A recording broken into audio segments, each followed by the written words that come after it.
حضرت عمر بن عبد العزیز بادشاہ تھے. آواز دی گھر میں بیٹھے, بیٹی پانی کا پیالہ تو لاؤ.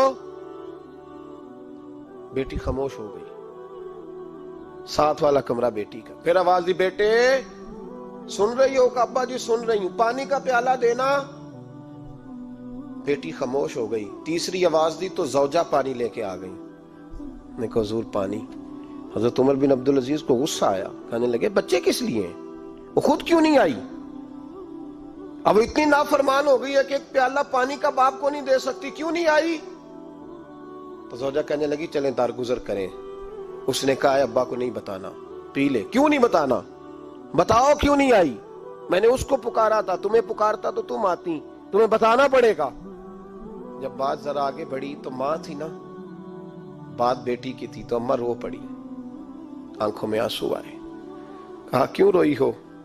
کہنے لگی بیٹی کا پجامہ پھٹ گیا, دوسرا ہے نہیں, اور آپ لے کے بھی نہیں دیتے. کمرے میں بیٹھ کے تو پجامہ سی رہی ہے. تو کہہ رہی تھی ابا کو بتانا نا, انہیں تکلیف ہوگی. تو وہ اس کے پاس دوسرا ہوتا تو آ جاتی, ایک ہی تھا, تو اس لیے نہیں آئی. حضرت عمر بن عبد العزیز اٹھے, سر سجدے میں رکھا, کہنے لگے یا اللہ تیرا شکر ہے, تو نے میرے بچوں کو بقدر ضرورت روزی عطا فرمائی ہے. یا اللہ تیرا شکر ہے. ایک روایت میں نے پڑھی, کلیجہ منہ کو آیا. مصطفیٰ کریم بیٹھے تھے تو سیدہ عائشہ صدیقہ رضی اللہ تعالیٰ نے عرض کی, یا رسول اللہ صلی اللہ علیہ وسلم وہ دیکھیں سیدہ فاطمہ آ گئی ہیں, وہ دیکھیں بی بی صاحبہ بغیر بتائے آ گئیں. حضرت فاطمہ الزہرا آئی. حضور نے فرمایا فاطمہ بغیر اطلاع کے؟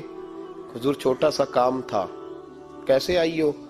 تو بی بی صاحبہ نے نا, عورتوں کا پلو ہوتا ہے نا چادر کا, پلو کھولا تو ایک روٹی بندھی ہوئی تھی. ایک روٹی چادر میں, یہاں لوگ زیور باندھتے ہیں, دولت باندھتے ہیں, ایک روٹی حضرت فاطمہ نے پلو میں باندھی, کھول کے پیش کی. کہ بیٹے یہ کیا ہے؟ کہ ابا جی کئی دنوں سے گھر میں روٹی نہیں پکی تھی, آج علی کچھ جون لائے تھے, پیسے ہیں, چند روٹیاں بنی ہیں, تو بچوں نے تو کھا لیا, تو میرے سامنے بھی ایک روٹی آئی تھی, میں نے لقمہ توڑا ہے تو مجھے خیال آیا پتہ نہیں مصطفیٰ نے کھایا ہے کہ نہیں کھایا, پتہ نہیں حضور نے روٹی کھائی ہے کہ نہیں. تو حضور میں لے کے حاضر ہو گئی ہوں, مہربانی فرمائے. تو فرمایا بیٹے بیٹھ جا. حضرت فاطمہ بھی بیٹھ گئی. سیدہ عائشہ کہتی حضور بھی بیٹھ گئے. فرمایا فاطمہ کتنے دنوں سے نہیں کھایا؟ عرض کی حضور 3 دن سے. فرمایا بیٹے میں نے 5 دن سے نہیں کھایا, آ جا. دونوں باپ بیٹی مل کے کھاتے ہیں. روٹی 2 حصوں میں حضور نے بانٹی. فرمایا چلا آدھی تو کھا, آدھی میں کھاتا ہوں.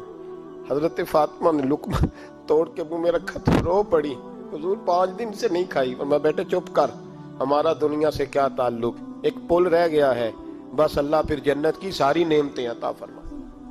رونے والی بات ہی نہیں ہے اس میں, بس ہمارا کیا تعلق, ایک پل ہے, پھر مالک بڑا کچھ عطا کرے گا. او بھائی, جو کائنات کے مالک و مختار تھے, جو ابرو کا اشارہ کرے تو حضرت جبریل جنت کی نعمتیں لے کے آ جائیں, انہوں نے تو دنیا کی جانب توجہ ہی نہیں کی, ان کا تو خیال ہی نہیں آیا. دنیا ہی دنیا, دولت ہی دولت, ہر آدمی دولت کے ترازو میں تلنے لگا ہے. اب تو کلیجہ پھٹتا ہے. اب تو لوگ پوچھتے ہیں, اور میں کبھی کبھی بڑا مجبور ہوتا ہوں, آزمائش میں آ جاتا ہوں.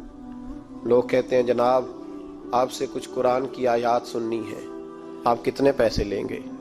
کچھ حدیثیں سننی ہیں, کیا اس کا معاوضہ ہوگا؟